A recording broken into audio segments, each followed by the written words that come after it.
Olá, que prazer darmos início ao nosso programa Sala de Imprensa. Nós estamos aqui sempre com a responsabilidade de ter grandes convidados. E agora nós temos a chance de apresentar para vocês alguém como nós, não é? Que a gente de vez em quando entrevista aqui umas feras que são, na verdade, ponto fora da curva. Mas o nosso convidado de hoje, pessoa simples, um escritor, um palestrante, não é? Um homem que tem levado para todos os campos do Brasil a sua cultura, seu conhecimento, a sua experiência de vida, não é? E que ele vai contar aqui como atingiu o sucesso que ele tem hoje. Extremamente requisitado como palestrante, tem feito as suas palestras, suas conferências em vários locais, não é? Situações extremamente importantes, não é? Faculdades, em universidades, em programas de rádio e televisão, não é? Quero inclusive cumprimentar a nossa querida Rose Campos, nossa vice-presidente diretora de Meio Ambiente Sustentável, com o programa dela também de rádio, o Ecos do Meio, não é? E já participou no programa da Rose e tantos outros programas. E eu, antes de apresentá-lo, eu quero mostrar para vocês a nossa revista. Olha aqui, essa revista Brotherhood Report. Trouxemos aqui na capa o prefeito João Dória Júnior e o empresário Flávio Rocha. Flávio Rocha é do grupo Riachuelo, não é? Onde as lojas, a cadeia de lojas Riachuelo no Brasil inteiro é uma das empresas do grupo. E nós temos aqui o nosso querido amigo, que é o publishman da revista, esse que é o nosso presidente de honra, o Rami Moscovic, com o seu famoso Estilo Rami, programa que vai ao ar na Gazeta todos os domingos, às 23 horas. E essa revista é um grande lançamento que tem como finalidade mostrar, não é, a força do empreendedorismo, dos negócios, dos vencedores, não é, dos grandes negócios do país, dos grandes empresários, tanto que traz aqui o Jorge Paulo Lema, de um lado, e do outro o Johnny Saad, presidente da Bandeirantes. E o Jorge Paulo Lema, eu acho que, na verdade, não precisa nem falar quem é, porque é a 7ª maior fortuna do mundo brasileiro, surfista, ex-surfista, não é? E que hoje está dando exemplo como um grande empresário que é no mundo inteiro. Dono da Embev, dono da Burger King e de tantas outras grandes grupos empresariais.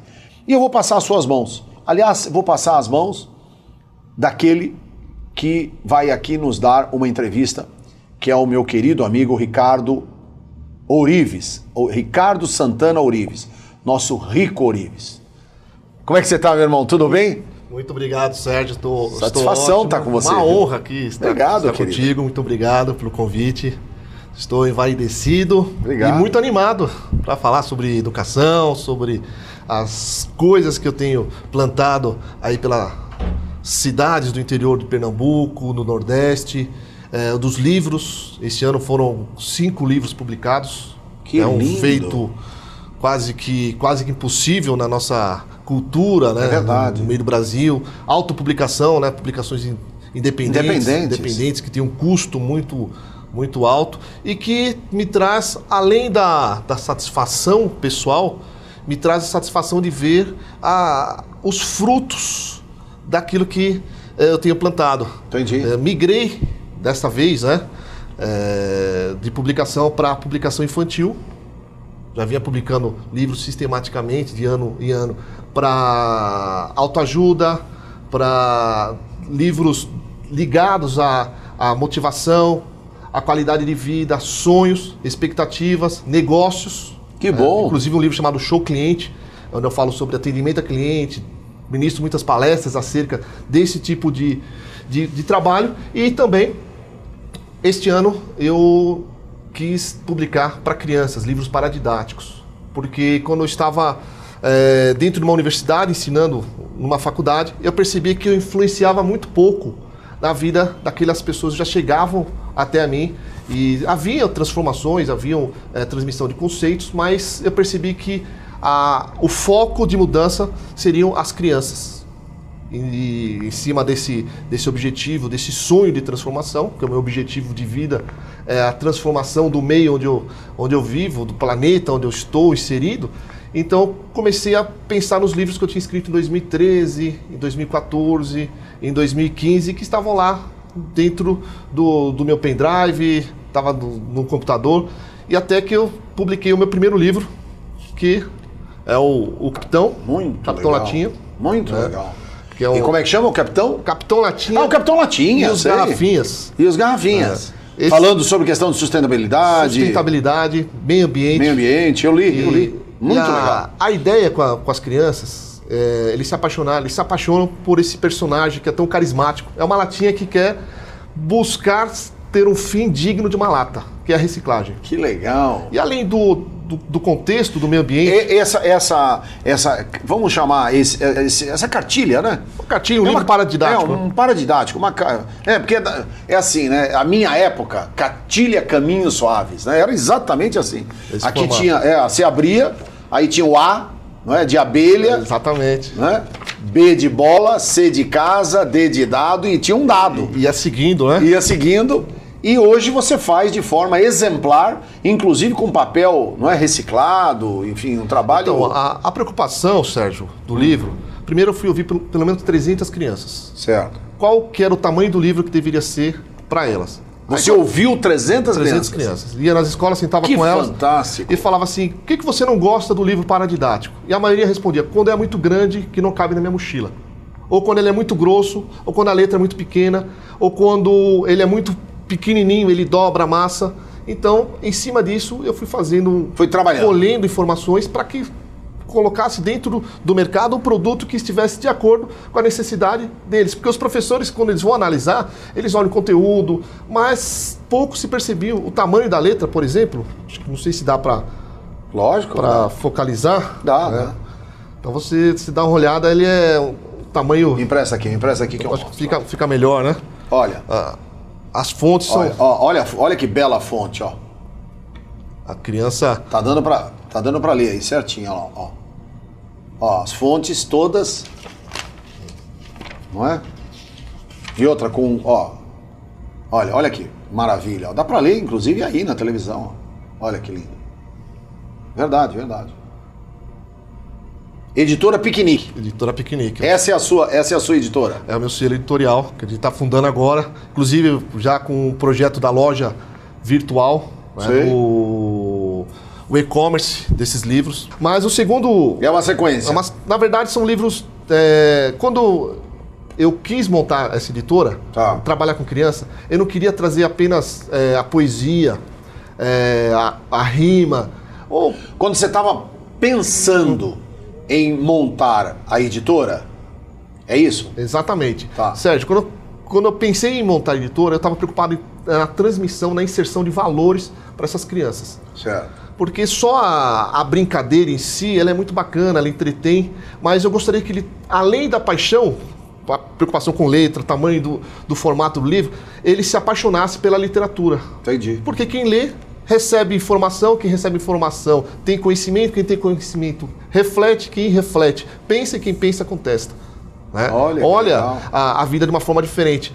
E em cima de uma necessidade que eu percebi em casa, uma situação que estava em casa, eu, minha sobrinha, minha irmã, e todo mundo se falando através do celular. E eu falei, puxa vida, o celular é uma ferramenta que aproxima pessoas que estão longe e acaba afastando pessoas que estão próximas. E em cima da preocupação de passar valores intrafamiliares, valores de relacionamento, né, eu desenvolvi um livro, Sérgio, que é o Johnny Net, que é a história de um menino que é apaixonado por tecnologia, queria muito um smartphone, e a partir do momento que ele ganha esse smartphone, ele começa a se afastar dos amiguinhos, começa a parar de brincar como criança, começa a se afastar da família simplesmente para ficar com o smartphone, fazendo selfies nas redes sociais, brincando nos games, com os youtubers. e acaba deixando de ser criança. Até uma hora que acontece algo inusitado com ele, que ele é sugado para dentro do smartphone e começa a ver a vida de dentro do smartphone, as pessoas sentindo falta dele. Então acaba criando um drama, e a criança acaba, na contação de história, por exemplo, nas escolas, eles nem piscam, eles ficam alucinados. E aí, escritor, o que aconteceu? Ele vai sair do livro, como vai acabar o livro? Ele vai sair dessa situação? Como que ele vai se portar? E aí, quando no final ele é surpreendente, os meninos acabam amando e acabam lhe gerando uma reflexão, que o smartphone é uma ferramenta, eles têm um mundo na mão, Sérgio. Se eles souberem usar, e a ideia é fazer com que eles aproveitem essa paixão que eles já têm por internet, por games, tecnologia, e transformem isso em algum tipo de conhecimento, que agregue algum tipo de valor, porque só brincar é uma forma de passar tempo que não gera nenhum tipo de valor agregado. E dentro das minhas palestras, dentro das escolas, nós incentivamos os pais a buscarem agregar valores com essa tecnologia, com essa paixão que eles já têm por esse tipo de tecnologia, que não só a brincadeira, né? E em cima também, Sérgio, algo que uma pesquisa foi feita, que os pais hoje não têm tempo para as crianças. E eu detectei, através de algumas escolas, que os pais terceirizaram a responsabilidade da educação. Hoje, quem cria filho, assim, grosso modo falando, tem sido a galinha pintadinha, tem sido o DVD, tem sido a babá, tem sido o computador, o videogame. A criança tá quieta lá, a mãe chega de uma jornada truculenta do dia a dia, uma jornada dupla. Aí quando ela vê a criança quieta, o que ela pensa? Opa, deixa ele lá quietinho, que eu vou lavar a louça, vou lá limpar o chão, vou cozinhar. E normalmente põe na frente dele um computador, não é? Exatamente. Um smartphone, não é? Exatamente. Um notebook, não é? Um iPad, um iPhone, e deixa ele lá. Deixa ele lá. Até para se ver livre, essa que é a grande verdade. Não vamos também nos iludir. Verdade. É, não é? Verdade. Tá de cabeça cheia, falo, deixa ele lá quietinho que eu vou fazer minhas atividades. E nesse contexto, as crianças acabam ficando um pouco de lado. E aí a escola acaba recebendo essa obrigação, que não é da escola. A escola tem a obrigação de alfabetizar, de criar novos caminhos, de criar caminhos de conhecimentos. Conceitos disciplinares, educacionais. Acadêmicos até. Acadêmicos, E acaba tendo a obrigação também de transmitir valores. De educar, né? E os valores têm que vir de casa. Honestidade, respeito, amor ao próximo, o domínio próprio de não sair gritando. E os pais acabam transformando isso numa ferramenta de educação. A galinha pintadinha, eu não tenho nada contra a galinha pintadinha, estou dando um exemplo, que a minha filha ama a galinha pintadinha, vejo as crianças apaixonadas por desenhos, por séries infantis, mas isso deve ser utilizado como professor, como educador, como ferramenta de entretenimento, mas não como uma forma de educar. E aí a pergunta que o Mário Sérgio Cortella faz, ele fala: que mundo é esse que nós estamos deixando para nossos filhos, que ninguém se pergunta que filhos são esses que nós estamos largando nesse mundo? Qual a qualidade do ser humano que os pais hoje têm deixado na nossa comunidade? Que tipo de ser humano, que tipo de valores eles têm transmitido através da educação que eles têm passado para essas crianças? Que mundo é esse que nós vamos ter daqui 20, 30, 40 anos com esses seres humanos que estão sendo lançados aí de geração em geração? O que eles vão fazer, o que eles estão recebendo que pode mudar hoje? Então minha preocupação é gigantesca, Sérgio, porque um ser humano que não tem recebido valores, então lá na frente eles vão também ser pessoas sem valores de contexto de vida. E isso faz uma grande diferença. Crianças educadas, crianças que sabem distinguir o que é certo e o que é errado, não vão se corromper à frente. Existe até um princípio bíblico que fala: ensina o teu filho o caminho que ele deve seguir, para quando ele crescer não vai se desviar dele. É verdade. Então a editora Piquenique, o selo Piquenique, tem essa preocupação enorme de transmitir valores, de transmitir conceitos no qual os pais hoje têm deixado um pouquinho de lado. E quando a gente fala sobre, por exemplo, o Capitão Latinha, de não jogar o lixo pela janela do carro, de não jogar o lixo pela rua, no metrô, nas vias públicas, isso é um transtorno social. É verdade. E aliás, parte desse problema que nós estamos passando agora, com a questão dessas enchentes, né? E outra, não é só no Brasil, é no mundo inteiro isso, né? Na verdade, eu acho que hoje nós estamos passando por um grande processo de reciclagem, né? Para começar a aprender qual é o papel que cada um de nós temos que desenvolver nessa nova sociedade, né? Porque se você parar para pensar, o mundo inteiro mudou, não é? Quer dizer, as relações, não é? A forma com que as pessoas pensam, não é? A forma com que existe no relacionamento. Eu vou te dar um exemplo. Hoje, mais de 2 milhões de casamentos foram feitos nos Estados Unidos por causa da internet, não é? Ou seja, pessoas que não se conheciam. Se conheceram através de um sistema, não é? De um aplicativo. E aí você fica pensando o seguinte: ah, mas dá certo? Espero que dê certo, né? Mas é difícil. Não sei, eu não sou sociólogo, não sou psicólogo, não sou antropólogo, mas às vezes eu fico imaginando o seguinte: se você tem hoje relacionamentos, não é? Principalmente dos pais com os filhos, que são extremamente subjetivos, né? Porque você vê, os dias de hoje também, vamos aqui raciocinar num ponto mais profundo do que você está falando. Porque eu estou vendo aqui, meu querido Ricardo Santana Orives, nosso Rico Orives, que é escritor, palestrante, tem uma cultura, inclusive, eu acho muito legal. E que isso pode ser extremamente importante para você que está nos assistindo, porque você vê, o Ricardo, ele hoje é um vencedor, não é? Tem uma editora, tem seus livros, viaja, é requisitado por São Paulo, pelo Brasil e pelo mundo. Mas eu estava vendo, ele nasceu, não é, de uma família importante, eu conheço os pais dele, conheço o pai dele, a mãe, não é? Na Zona Leste de São Paulo, e viveu a sua infância em São Mateus. Verdade. Não é? Depois de lá foi para o Tatuapé, né? Estudou numa escola municipal muito conhecida lá na região, na Zona Leste, e quem mora na Zona Leste de São Paulo sabe do que eu estou falando, que é a José Maria Whittaker. Não é? Sim.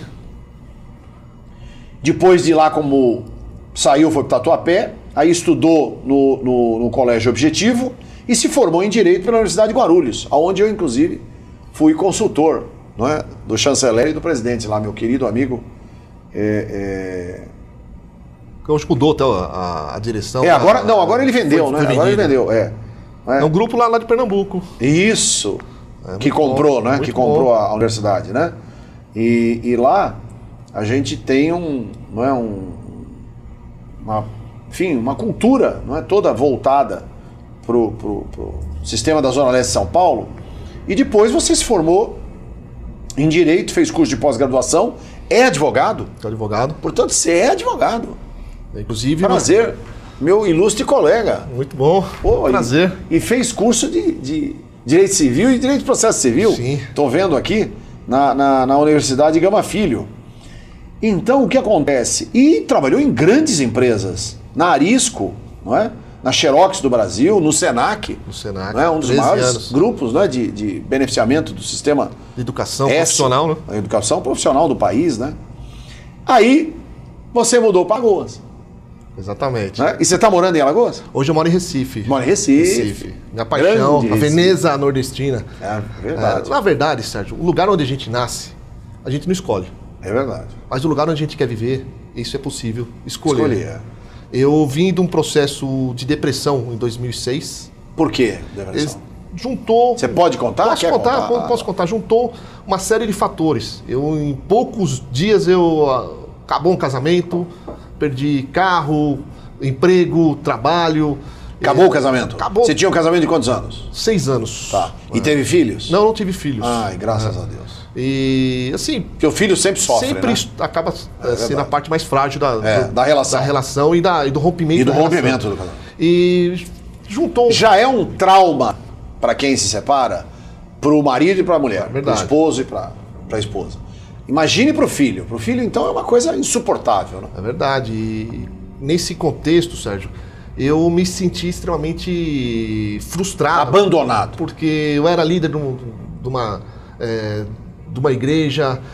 Você é evangélico? Sou evangélico, sou cristão. Muito legal. E em cima de tudo, achava que estava rodeado de amigos. E a gente conhece os nossos amigos, não na riqueza. Porque na riqueza, os amigos nos conhecem. Mas quando a gente tem a diversidade. O que acontece? Hoje, tudo que acontece na vida depende exclusivamente da gente. Eu acho que nós somos o senhor do destino. Desde que aquilo que você planta, você colhe, né? E é o que eu estava dizendo, a respeito de uma máxima, né? A máxima é a seguinte: Se você, não é, tem interesse, não é, de lutar por aquilo que é seu, seus objetivos, e você tiver coragem, determinação, você sempre vai alcançar bons resultados. É verdade. E a máxima é o seguinte: você é fruto daquilo que você planta. Tá certo? Quer dizer, e é como você diz, quer dizer, quando você nasce, é verdade, você não escolhe nem os pais, nem a família que você vem, né? E nem o local onde você mora. E nem o time que você torce. Porque até o time as pessoas escolhem por você. E nem a religião. Muitas vezes. Não, a maioria das vezes, a religião do nascituro, de quem, não é, é herança dos pais. O que eu acho legal, não estou criticando. Não é? E aí depois a pessoa vai reaver valores e vai montar uma estratégia, né? Porque aí ela tem a oportunidade de ter uma relação objetiva, não é, com tudo isso. E aí ela vai dizer, não, eu vou continuar, não é, com essa religião ou com a outra, enfim. Não é? Mas o que você está me dizendo, você acabou escolhendo o Recife, é a Veneza brasileira. Hoje eu moro em Recife. Quando eu saí de São Paulo em 2007, dia 27 de outubro de 2007... Foi marcante mesmo. Foi marcante, porque... E você estava com alto grau de depressão, é isso? Estava com alto grau de depressão, onde eu cheguei a sangrar pelos olhos, pelo ouvido, os meus dentes ficaram mole, não conseguia segurar. E nesse processo da reestruturação, pós-divórcio, fui ser executivo de uma multinacional, comecei a trabalhar 13, 14 horas por dia, vindo dinheiro.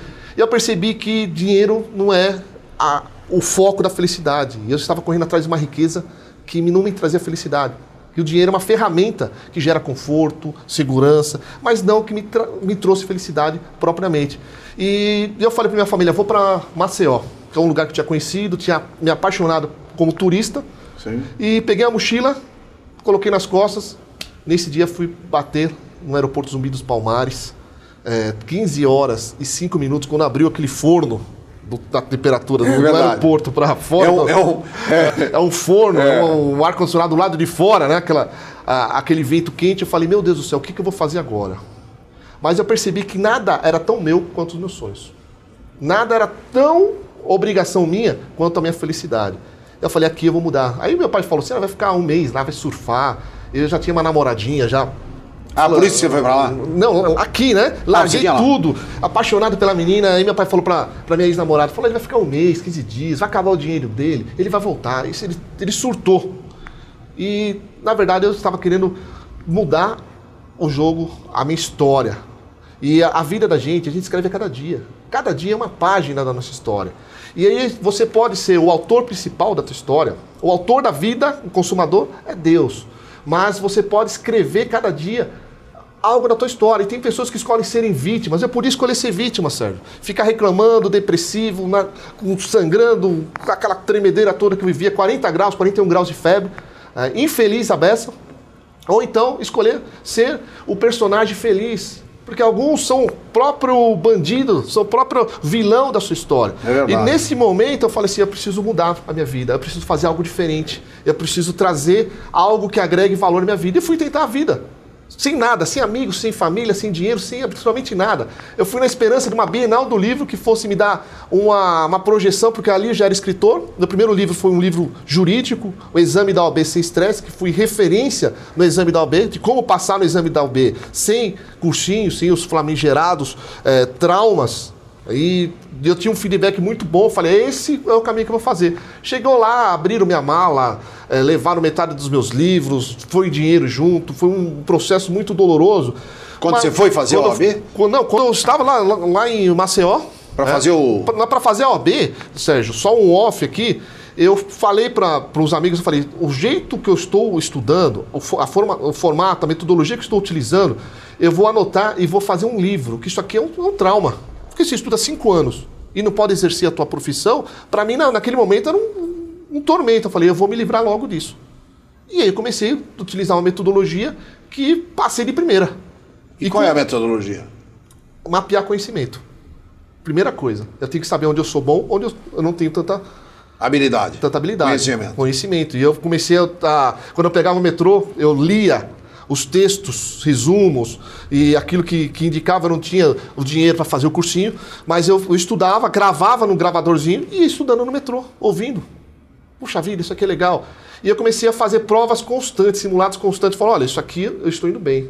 Então, isso aqui já melhorei. Isso aqui, olha, eu não sei nada. Então eu focava mais tempo naquilo que eram minhas eficiências. E comecei a fazer... Você entrou de primeira? Entrei de primeira. Passei rápido. Né? Passei. Fui aprovado. Escolhi, inclusive, direito tributário. E, por coincidência, em Alagoas, depois de um certo tempo, eu fui dar aula na FA, na Faculdade Alagoana de Administração, em direito tributário. E eu adorei. Falei, puxa vida, essa aqui foi onde a minha segunda fase da OAB, onde foi que eu estudei e passei. E fechando esse aspa do livro do exame da OAB, eu falei, puxa vida, eu já sou um autor que já tem um livro, que já vendeu bastante, que já estive em todo o Brasil, já dei palestra para várias faculdades, eu vou conseguir lá. Só que entre a teoria e a realidade, existe um abismo entre a teoria e a prática, aquilo que se é. E ali eu sofri bastante, Sérgio. E eu demorei para me firmar. O Senac, na época, estava passando por alguns tipos de problemas, né? Estava tendo dificuldade de honrar com os meses do salário, começou a demorar. E eu percebi que, naquele tempo todo, eu tinha que me virar com outras coisas, Sérgio. E aí foi quando eu comecei a pensar, falei, puxa vida, eu estou no meio de uma situação tão adversa, que eu estava em São Paulo, estou longe da minha família, longe de todo mundo, sem receber salário direito, que teve uns meses ruins, quando eu entrei no Senac. Eu falei, preciso fazer outra coisa, eu preciso me reinventar. E aí fui ser DJ, fui dar palestra sobre autoajuda, escrevi um livro em cima de todo o meu sofrimento, de toda a depressão. E você tem esse livro? Não trouxe ele, está esgotado. É um livro chamado DNA da Felicidade. Em maio de 2018 ele vai sair a terceira edição. Caramba! Desse livro, o DNA da Felicidade. Os 3 elementos que geram felicidade. Quais são os 3? O D, o N e o A. Deus, as necessidades e amor. Deus, que pode ser a tua fé, pode ser aquilo que você acredita, aquilo que te dá força para que você possa continuar. As necessidades, o que te força a sair da tua condição, da tua zona de conforto. Porque se está tudo bom, Sérgio, as pessoas não mudam. Se está tudo legal, as pessoas não fazem nada além daquilo que... Se ela vê que ela precisa de algo, se ela tem um sonho, ela vai fazer algo além. Porque, Sérgio, só outro off aqui, hoje o mercado está cansado de pessoas que dão 100% de si. E quem dá 100% hoje é normal. E quando eu falo no livro DNA da Felicidade, eu falo as pessoas que quiserem fazer sucesso têm que dar 110, 120, 130, 150, 200%. Isso faz uma grande diferença. Olha, eu vou te dizer uma coisa, de novo, a grande verdade é a seguinte, eu tenho falado isso insistentemente, principalmente para pessoas que trabalham comigo.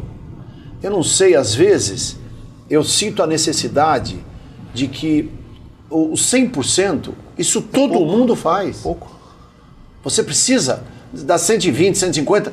Aí eu tenho um grande amigo, chama-se Augusto Cury, um dos mais importantes, não é? Escritores, psiquiatra, fantástico. Eu sou mais amigo dele do que ele é meu amigo. Porque ele está sempre viajando, sempre em palestras do mundo inteiro, né? E eu sempre tenho o prazer de falar em nome dele. Porque ele tem uma tese que ele desenvolveu, que é a síndrome SPA, do pensamento acelerado. Já há 5 anos ele está com essa tese.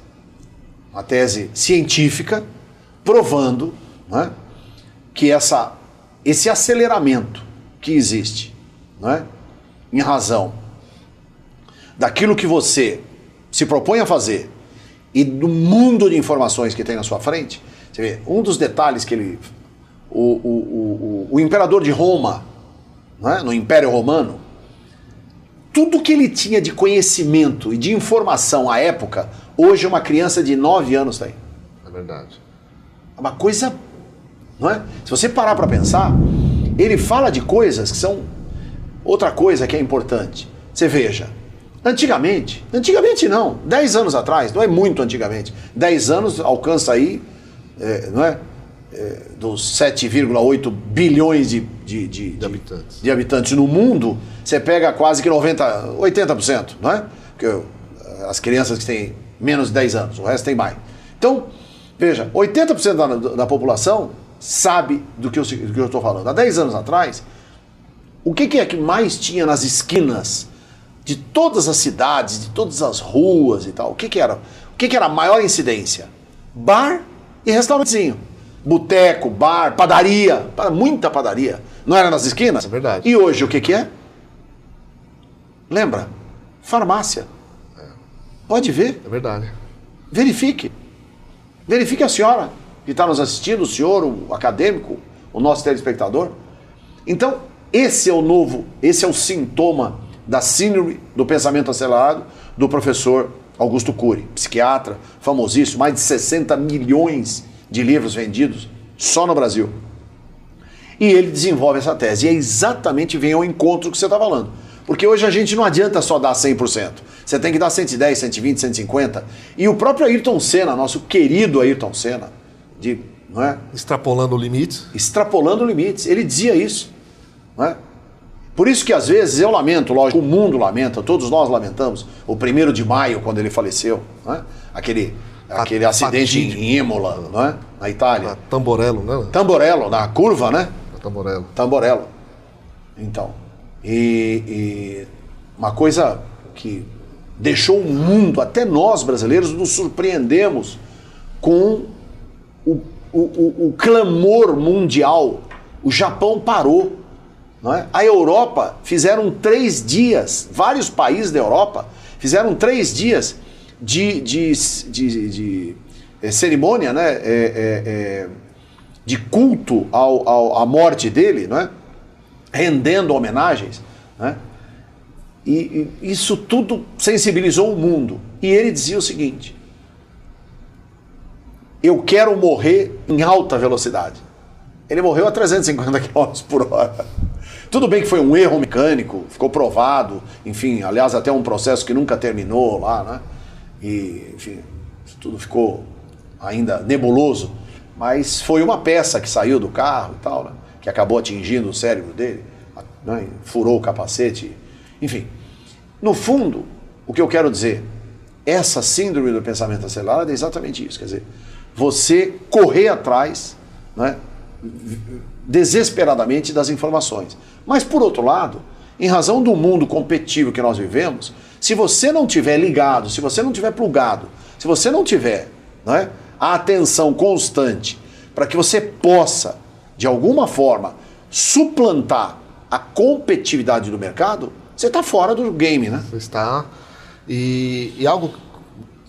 A verdade, Sérgio, hoje, nós deixamos de cuidar da principal ferramenta de sucesso do ser humano. A gente está falando da 150%, 200%.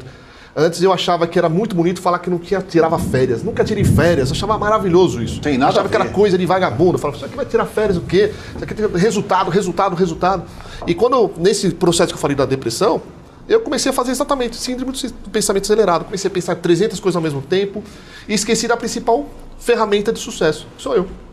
E quando no livro eu falo lá do DNA da felicidade, a primeira aspecto para as pessoas alcançarem a felicidade, além da fé, além das necessidades, é o amor. Exato. Se você não se amar, hoje, antes de vir fazer a entrevista, eu fui fazer algo prazeroso, fui comer meu sushi, né? Fui fazer a minha massagem, lá que fiquei lá no... Você não tem vergonha de ficar lá no shopping, lá parecendo um frango lá, um leite amassando. Falei, hoje eu faço as coisas segundo aquilo que me dá prazer. Isso aqui é prazeroso demais. Que lindo. Quando eu fico, às vezes eu exagero, e aí vem as consequências, e aí eu acabo me tornando até cliente dessas farmácias, porque por exagerar eu falo, opa, tô dosando, vou dosar, e eu preciso de qualidade de vida. Quando eu escolhi Maceió, eu estava, na verdade, fugindo, não entendia por que eu estava fugindo, estava buscando qualidade de vida. Estava buscando algo além que eu não tinha aqui. E quando eu comecei a ver que, quando eu mudei para lá, uma pessoa falou, aqui em Maceió, as pessoas têm muito talento. Eu falei, talento? Quer ver, ó? Chama o garçom. Aí demorou uns 5 minutos para chegar o garçom. Eu falei, tá vendo como é talento para chegar? Talento para servir? E aí, quando eu comecei a entrar no ritmo, né? Esses dias eu quase infartei, que ainda sou paulistano, ainda corre sangue paulistano. Esses dias numa avenida, como a Radial Leste aqui em São Paulo, sim, o indivíduo me para na faixa da esquerda para comprar morango. do outro lado da pista, chamando, "Ei, vem aqui, eu quero morango." Ligou o pisca-alerta, e lá em Recife tem muito isso. Você ligou o pisca-alerta, você está com campo magnético, você está imune à multa, o mundo que desvie de você. E eu falei, eu preciso aprender um pouco dessa característica do nordestino. Eu preciso desacelerar, eu preciso viver ali. Quando eu comecei a entender um pouco melhor, fui morar de frente para o mar, Sérgio. A primeira coisa que eu queria, desde criança, eu queria morar de frente para o mar. Eu já comprei minha prancha de surf. Aí toda segunda-feira, às 5 horas da manhã, descia lá descalço e pegava minha onda. E eu falei, puxa vida, cadê o estresse? Cadê aquela pressão que eu tinha? Cadê? E percebi que eu tinha como encontrar felicidade sem estar vivendo alucinadamente. Mas uma coisa que ninguém poderia falar de mim. Eu dava 200% de mim. Quando chegava, é intenso o tempo todo. Se é para descansar, tem que ser intenso. Se é para você cuidar da tua saúde, é ser intenso. Se é para trabalhar, seja mais intenso ainda. Porque os teus sonhos dependem única e exclusivamente de você. E as pessoas, Sérgio, nesse novo tempo de competitividade, e essas competições geraram fábricas de frustrações. E as pessoas, hoje, elas terceirizam a responsabilidade do fracasso. Olha, eu não consegui porque o meu chefe me persegue. Eu não consegui porque o mercado não está comprando. Eu não consegui, dinheiro não desaparece. Nós estamos vivendo um momento difícil. Difícil. Mas o dinheiro não vira pó. Não. O dinheiro ele deixa de circular. As pessoas ficam mais receosas.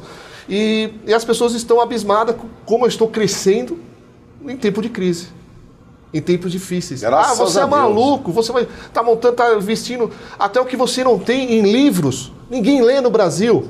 Opa, você acredita nisso. Eu acredito cegamente que as pessoas gostam de literatura. Só que elas não tiveram o hábito, não tiveram a cultura. E quando uma criança, por exemplo, percebe esse gosto, e eu vejo, isso aqui não é dinheiro. Não é o dinheiro. Mas quando a criança fala assim, pai, não joga o lixo pela janela. Puxa vida, valeu a pena o investimento. Valeu a pena os 200% que eu dei, que me custaram para fazer um trabalho com literatura.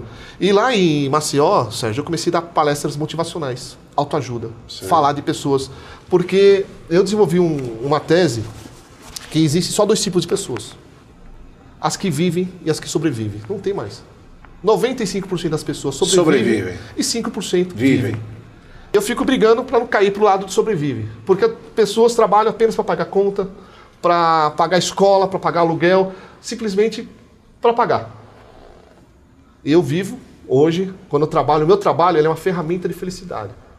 Poxa vida, eu estou pensando em fazer uma viagem daqui a 2 anos. Vai demorar, Sérgio. Mas o meu trabalho está me proporcionando dia a dia. Algo que as pessoas querem tudo para ontem, Sérgio. Nós estamos vivendo a geração do já. Se a internet demora, as pessoas ficam estressadas, elas perdem até o humor. Quando não está baixando o vídeo lá, o vídeo não baixa. E aí as pessoas, essa porcaria, já desconta na criança, já sai bravo, porque micro-ondas, bota a pipoca lá no micro-ondas, eu quero para agora. Eu quero o lanche rápido, eu quero tudo rápido, eu quero tudo para ontem. E esquece que a escolha que você fizer vai ter um tempo de maturação. E você também tem que adequar a sua possibilidade com a realidade. Por exemplo, a minha realidade hoje, eu invisto tudo que eu tenho em livros. Sobra dinheiro, sobra riqueza, você vai estar viajando o mundo todo. Eu viajo divulgando o meu trabalho. Porém, eu sei que todo tempo de maturação frutifica. E esse fruto é o que as pessoas querem para ontem. E eu já estou escrevendo, já escrevo livro há 15 anos, Sérgio. Não é de agora. E quando eu falo assim, puxa vida, que sorte que você tem. Não é sorte. Né? É trabalho, é determinação, é vontade, é você estar sintonizado com as necessidades e a realidade da vida. Outro dia me perguntaram assim, Rico, como é que você consegue escrever? Por exemplo, eu tenho um livro que eu lancei em maio, chamado Quem For Perfeito que Atira a Primeira Pedra. E me deu muito trabalho esse livro aqui, Sérgio. Esse aqui eu lancei em maio. Veja aí. Esse livro fala sobre as relações humanas. Pouco antropologia, Sérgio. Falo sobre racismo, sobre homofobia, xenofobia, intolerância religiosa. E era um rapaz que eu percebi que as pessoas são um pouco assim, que elas olham e os outros que são diferentes são errados. E esse livro, a mensagem é que a diferença não é algo criminoso, Não é algo... Eu não sou inimigo porque eu uso uma camisa do Corinthians, outro usa do Palmeiras. Ou que um profere uma fé e outro profere outra. Porque eu venho de um lugar, eu sou nordestino, outro é paulistano, são diferentes. Essas diferenças são características. E as características são maravilhosas. Isso que faz com que o ser humano se complete. E eu falo toda vez, você vai precisar de gente até para carregar o teu caixão. Até todo o tempo você precisa de pessoas, independente daquilo que ela acredita ou não. E quando eu acabei de publicar, foi quase que um parto de gêmeos, que foi muito dolorido essa publicação. Fala, você trabalha de manhã, tarde e noite, faz academia, dá palestra, dá consultoria, qual o horário que você tem para escrever? E eu respondi, esse livro eu usei nas minhas horas vagas, da meia-noite às 2h. Aí depois, quando me viram numa grande livraria, falaram, rapaz, você tem muita sorte. Olha, o seu livro já está tá em destaque nessa grande livraria aqui em Recife. Rapaz, tem muita sorte. As pessoas não querem passar pelo processo de construção de sonhos. Sérgio, existe um tempo para as coisas acontecerem, as pessoas querem tudo para ontem. O livro, ele não sai, o Capitão Latim é um menino de 8 anos. Quanto tempo demorou para você escrever esse livro? Eu falei, demorou 4 anos entre o dia que eu comecei a escrever até chegar a ser impresso. E quando chegou a ser impresso, eu coloquei de joelho, levantei as mãos aos céus e falei, meu Deus, muito obrigado. Isso é um trabalho muito árduo e muito desgastante. Tudo que você for fazer, as pessoas que estão próximas, Sérgio, são as primeiras a desanimar você. Porque elas vão dizer, você não vai conseguir. Você não pode, é difícil, o mercado não vai te aceitar, isso não é para você, nós somos pobres. E os 95%, eles se caracterizam, eles reclamam, eles se queixam, eles vivem todo o tempo botando culpa no sistema, botando culpa no governo, botando culpa que nasceu na periferia. E quando o Sérgio falou, olha, venho da periferia, vim lá de São Mateus, gente, periferia da periferia, lugar difícil de viver, quem mora lá sabe o que eu estou falando. E quando vem alguém, sai de lá e traz alguma coisa, porque eu acreditei, quando traz alguma coisa nova, quando traz alguma coisa diferente, e eu lembro que algumas pessoas falaram para mim, Ricardo, você vai ficar a ver navios, eu já estou querendo fazer meu primeiro cruzeiro, eu estou querendo ir para o meu primeiro cruzeiro, e essa pessoa acertou. Parabéns. Outra vez em 2012. Vai ver vários navios, né? Em 2012. Se for a Miami, então você vai ficar encantado. Vou ficar maravilhado. Ali na Grécia, né? Na Grécia, no Mediterrâneo. E em 2012, chegaram para minha ex-noiva, falaram assim, olha, cuidado com esse rapaz. Ele é um sonhador maluco. Ele não vai chegar a lugar nenhum com esses livros. Porque ex-noiva, você chegou a... Você não casou com ela, é isso? Eu tenho um currículo muito vasto. Ou seja, eu tenho um currículo muito grande. Tá, com as namoradas. Com namoradas, né? E por causa desse currículo grande, escrevi um livro chamado Love is in the Air. Né? O amor está no ar. Aprenda eu ensino a não fazer o que eu fiz para que os meus relacionamentos não dessem certo. Não que eu seja uma má pessoa, mas... erros pontuais minam relações. E já estamos falando de amor, Sérgio. Isso que é legal, pô, é lindo. O amor, ele é, na verdade, o contexto do amor é o seguinte, não há amor que resista se não tiver uma tríade dentro de um relacionamento. Primeiro aspecto, tem que haver um amor. Mas se não tiver o respeito e a confiança é um câncer, a falta de confiança. E eu falo nas minhas palestras, as pessoas riem, eu falo, confiança é igual virgindade. Perdeu, acabou. Não existe semi-virgem, ou confia ou não confia. E as pessoas da falta de confiança perdem o respeito. E aí vão minando o amor, Por que vários casamentos são desfeitos? Porque geralmente a confiança foi desfeita, faltou com lealdade, ou então o excesso de desconfiança acabou gerando desrespeito. E em cima dessas construções de Você falou uma tríade. É uma tríade. Então, na verdade... O amor em cima, tá? Respeito e confiança. A base, respeito e confiança. Certa vez eu vou falando, eu vou lembrando, eu quebrei essa mão e o pé. Eu fiquei de molho em 2013. Mas quebrou por quê? Eu quebrei a mão, eu bati na porta e quebrou sozinho. Aí no dia que eu estava indo engessar, bati o dedo do pé, o dedinho na quina do sofá e quebrei o dedinho. Então eu fiquei com as minhas extremas quebradas. E eu lembro que eu tinha que acabar um livro. E esse livro chamado E Se Fosse Você? Eu não trouxe ele. E ele fala sobre se colocar no lugar das pessoas. E eu lembro que eu precisava acabar. E eu sou muito obstinado. Quando eu coloco o objetivo, eu falo assim, eu vou fazer acontecer. E eu comecei a digitar com a mão esquerda. Comecei, tá. Só que a mão esquerda ela travou e ficou fechada. E eu comecei a digitar. E certa vez, uma namorada que tava em casa me ajudando, era 2 horas da manhã, ela acordou com o barulho de eu chorando. E eu digitando o nariz, eu não vou parar. Eu não vou parar. E as pessoas costumam, Sérgio, desistir nos primeiros objetivos. Você tem que ser obstinado para resolver e fazer aquilo que você quer. É fundamental. E chegou um momento que eu cheguei a vender até os móveis de casa, Sérgio, para publicar livro. Você tá brincando? Vendi tudo, fiquei só no lençol. Aí a minha ex-namorada chegou e falou, tá usando droga? O que você vendeu tudo? Eu falei, não, preciso publicar meu livro. E eu sou apaixonado pelo Nordeste.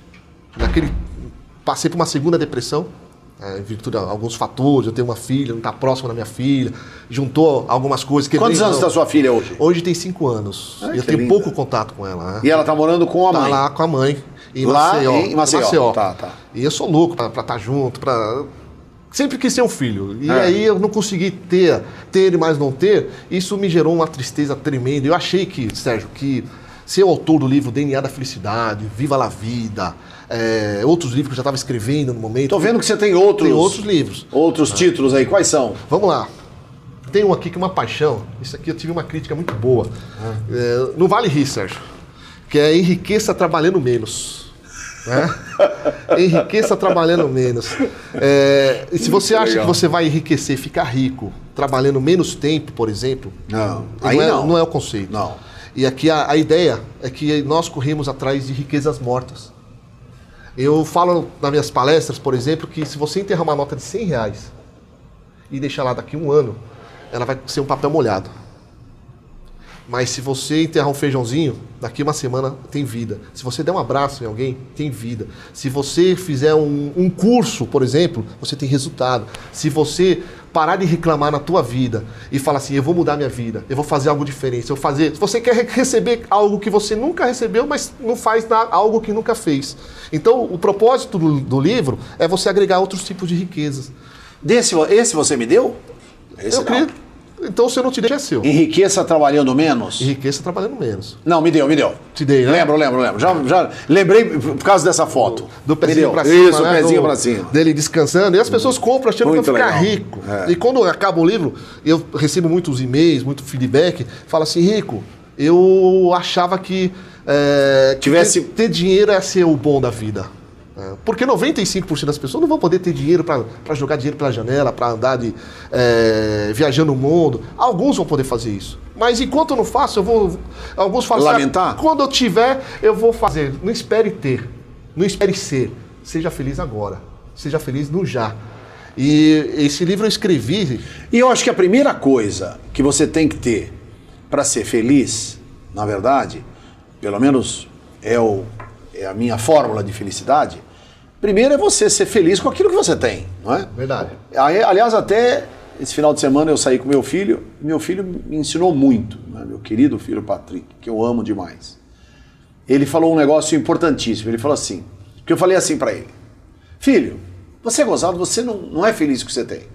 Ele falou, não, é diferente, eu quero muito mais. Eu não estou satisfeito. Eu não estou satisfeito, eu quero muito mais. E aí a gente começou a discutir, a conversar sobre isso, e ele me deu um ponto de vista que eu achei interessantíssimo, porque eu falei, se eu estiver andando de ônibus, eu vou estar feliz. Eu não ando de ônibus há 40 anos, com todo respeito, não é? Mas, quer dizer, então, veja, não é demérito nenhum andar de ônibus, eu acho até que, não é? Mas, enfim, a vida me deu um outro patamar. Então, o que acontece? E ele falou, mas se for preciso, eu vou andar e vou ser feliz. Eu ando de metrô e sou feliz. Eu tenho amigos que falam, pelo amor de Deus, andar de metrô, que isso? Quer dizer, eu acho que o conceito discriminatório, eu acho que você tem que estar alegre e feliz naquilo que você está fazendo. O que eu te falo? Eu adoro pegar o metrô, principalmente aqui da Paulista, que você para em estações maravilhosas, você vê obra de arte, verdade, e você vê hoje cultura, você vê inclusive como é em Nova York, né? Você vê aqueles movimentos culturais, você vê também aquelas performances, né? O cara tocando um saxofone, outro tocando um clarinete, outro tocando uma flauta. Cultura pura, viva. Você vê, outra coisa que a gente tem visto muito na Paulista, que eu adoro, são aquelas pessoas que se transformam em estátua, né? Pô, eu acho lindo aquilo, né? Uma performance maravilhosa. E eu, inclusive, acabo, quando quando há possibilidade, eu sempre dou um dinheirinho a mais. E aí, tem casos, inclusive, que a estátua vem e pega na minha mão. Teve uma que me abraçou, porque falou, puxa vida, graças a Deus chegou o meu almoço aí, né? Então, quer dizer, eu achei legal isso. Quer dizer, você reconhecer aquele valor artístico. Então é bonito, é gostoso você... É aquilo que você disse, você viver com intensidade, né? É você gostar do que você está fazendo. Eu acho que é um ponto fundamental, né? Para você alcançar a felicidade já. Sérgio, eu tenho um livro, meus pais ficaram muito chateados com esse livro, que eu escrevi como que eu quero o meu velório. Porque eu falei assim, olha, primeira coisa, eu quero que tenha um DJ tocando na festa, banda de forró, eu quero que tenha uma faixa escrita, aqui jaz quem viveu intensamente. Olha. Do primeiro ao último instante. Porque o maior problema, Sérgio, não é morrer, é deixar de viver. Eu tenho pessoas aí que são... mortos-vivos. Mortos-vivos, só existem, não vivem. E aí fala, se um dia eu tiver... Você não vive, passou a vida e ele não viu. Juntando. Né? Exatamente. Bens materiais, quer dizer, a felicidade pelo dinheiro, pelo próprio dinheiro, né? Eu acho que E isso me gerou, Sérgio, uma grande preocupação. Quando eu falava assim, poxa vida, eu vendi os móveis da minha casa, vendi tudo, e eu não queria voltar para São Paulo de jeito nenhum, porque seria uma forma de fracasso. Puxa vida, perder tudo de novo. Eu perdi tudo 4 vezes, Sérgio. De ficar no zero. E era a 4ª vez que eu estava perdendo tudo. Eu falei, meu Deus do céu, não dá mais isso aqui. E voltei para São Paulo. E aí eu percebi que meus pais ficaram extremamente frustrados, porque o formato de educação que eles me deram, e eu vejo que a maioria das famílias dão esse tipo de formação educacional, que criam filhos, Sérgio, para serem bem-sucedidos. Criam filho para terem coisas, mas quase ninguém cria filho para ser feliz. E eu falo nas palestras, eu estive no Rio de Janeiro e eu comecei a falar sobre isso, e alguns pais começaram a chorar, falam, não se preocupe em ele ser um doutor. Se ele falar que quer ser um pasteleiro, não estou desmerecendo nenhum pasteleiro, ele vai ser o melhor pasteleiro do bairro, ele vai comprar a casa dele com pastel, ele vai mobiliar a casa dele com pastel, ele vai casar com pastel, vai montar uma rede de pastelaria, porque aquilo que ele faz com amor é diferente. Ele consegue dar o 100%, 120%, 150%. E a gente está até começando, antes da entrevista, que está cheio de prostitutas do dia a dia, que trabalham apenas pelo dinheiro. Se vende o melhor da sua vida. Se você não entender isso, é o seu tempo. Você precisa entender que o melhor da sua vida é o seu tempo. E o seu tempo é valioso. E se você não tem prazer no seu tempo, você está sendo uma pessoa que simplesmente sobrevive. Alguns escolhem no show da vida estarem no palco ou outros na plateia, Sérgio. Já ouviu falar muito. Mas a questão não é entre estar no palco ou estar na plateia. A questão é onde você vai estar no palco. Qual seu papel. O seu papel. O que você processo vai interferir positivamente no teu meio. E a questão não é estar na plateia. Onde você vai estar sentado? Lá na última fileira? Como coitadinho? Atrás da viga? Não vendo nada? Eu não me contei. Se for para ficar no palco, eu quero estar no camarote VIP. Comendo camarão, passando champanhe, pertinho do palco, ter acesso aos camarins. Você quer perceber se a tua vida não está legal? Se você não está bem com o seu trabalho, com a tua vida profissional, quando chega domingo à tarde, você fala, amanhã tem que voltar ao trabalho. Eita, meu Deus do céu, amanhã vai ser o dia, tem que acordar cedo. Você percebe quando você gosta. Quando eu vou dar aula, eu não vejo a hora. Hoje eu acordei 4h30 da manhã para estar aqui Por que acordei 4h30? Porque eu adoro o que eu faço. Quando eu falo, vai fazer um lançamento de um livro, vai dar uma palestra, eu sou o primeiro a acordar, o primeiro a chegar, o último a sair. No Senac, às vezes os vigias ficavam bravos comigo, falavam, você não vai embora não? Na faculdade, eu falava assim, eu valorizo o teu investimento. Eu era o primeiro a chegar e o último a sair. Eu valorizo cada centavo, porque eu amava aquilo que eu fazia. Isso faz diferença. Porque você quer fazer diferença na tua vida, faça aquilo que você ama. Chega de existir, simplesmente, de ser mais um. No meio de tantas gemas amarelas, pode ter uma gema laranja. Pode ter uma gema diferente, um ovo diferente. Não seja mais um. Mas todo mundo é assim. A minha vida é assim. E as pessoas se acomodam. Se limitam. Se limitam. E o limite é o que te faz pequeno. E um dia eu acreditei que eu podia chegar até essa altura aqui, Sérgio. Quando eu alcancei, eu acreditei que podia alcançar mais. E quando falaram assim, você vai ter sorte de você publicar o seu primeiro livro. Eu fiquei 3 anos tentando, Sérgio. Sabe como eu consegui o primeiro livro? Na fila do banco. Falando do livro, o cara ouviu. Era um amigo meu até de faculdade e falou, tem uma editora, vou publicar esse livro, deixa eu ler. Se for bom, se os 3 aprovarem, os 3 sócios, você vai ter. Se um não tem. Mas se os 3 aprovarem, os 3 aprovarem. E qual foi esse livro? O Exame da OAB Sem Estresse. Eu podia dar um monte de desculpa. Olha, eu não consigo ser escritor porque é muito caro publicar livro. É caro pra caramba. É alto o valor. É verdade, é verdade. O investimento. Investimento. Tem livro que eu publiquei e não e falar em alto investimento, eu quero lembrar novamente da nossa revista Brotherhood, aqui com o nosso querido João Dória Júnior, o Flávio Rocha, o presidente do grupo Riachuelo, e aqui do seu lado esquerdo, o Jorge Paulo Lema, né, esse big boss, grande empresário do mundo dos negócios, né, a 7ª maior fortuna do mundo, e do lado direito, o nosso querido Johnny Saad, presidente da Rede de Televisão Bandeirantes, essa que é uma das maiores redes de televisão do país. E nós temos aqui, né, o nosso querido Rami Moscovic, que é o publishman da revista, não é? E é o homem que idealizou essa revista, e a mesma coisa, investiu, gastou, acreditou, não é? Aliás, esse comercial aqui é do grupo Comolati, do nosso querido amigo Sérgio Comolati, que está fazendo 60 anos, o grupo Comolati. Nós, na verdade, meu querido amigo Rico Ourives, terminamos o nosso tempo. Foi uma hora agradabilíssima. Tivemos a honra de conhecer as suas obras. Vamos repassar aqui, ó, rapidamente. Enriqueça trabalhando menos. Show cliente, aprenda a não espantar os seus clientes. Show cliente para aprender. Esse é o... Não é? Quem for perfeito, atira a primeira pedra. Quem for perfeito, atira a primeira pedra. Esses são 2 livros em um. Olha que legal. Aqui é o artista... Não. É o artista. É o artista. E Destino versus Orgulho. Destino, esse eu não tenho. Esse é Destino bacana. versus Orgulho. E aí depois as cartilhas, que são os ensinamentos didáticos para a meninada, ó, com uma leitura bastante dinâmica e tal, da latinha. Mas se nós não falamos isso aqui de noções de trânsito para as crianças. Noções de trânsito, que é o Zé... Cidadania. Zé Motorzinho. Também, ó. Olha aqui, olha não que parar beleza. em vaga de deficiente. Então, e o Johnny Net. E o Johnny Net, que esse é o menino que acaba entrando dentro do celular dele de tanto que ele queria ter um celular, e aí depois ele vê que ele está completamente fora do mundo e da realidade em razão de ter se envolvido demais com as informações da tecnologia da informação. É isso, meu querido amigo Rico. Certo. Prazer enorme estar com você. Prazer é meu. Muito que obrigado. Deus esteja sempre na sua vida, te iluminando, fazendo com que você seja esse empresário de sucesso, esse escritor, não é? E palestrante, conferencista e meu colega, advogado. Profissão. Doutor Ricardo Santana Ourives. O único livro. Santana Ourives. O único livro que você fez. Que eu fiz, que tem um nome completo. Para facilitar. Né? É o jurídico. É Ricardo Santana Ourives. Não ia pegar bem, né? Rico Ourives, doutor Rico Ourives. Ricardo Santana Ourives. Muito legal. Por favor, deixa o seu e-mail. Vamos lá. O meu e-mail é o meu e-mail pessoal. Tá. Não vou ficar mandando correntes, pelo amor de Deus, né, para eu passar. Mas D de Deus, N de navio, A de amor, DNA, _felicidade, @hotmail.com. O tracinho é underline ou é tracinho? É hífen. Ah, hífen mesmo. Tá bom.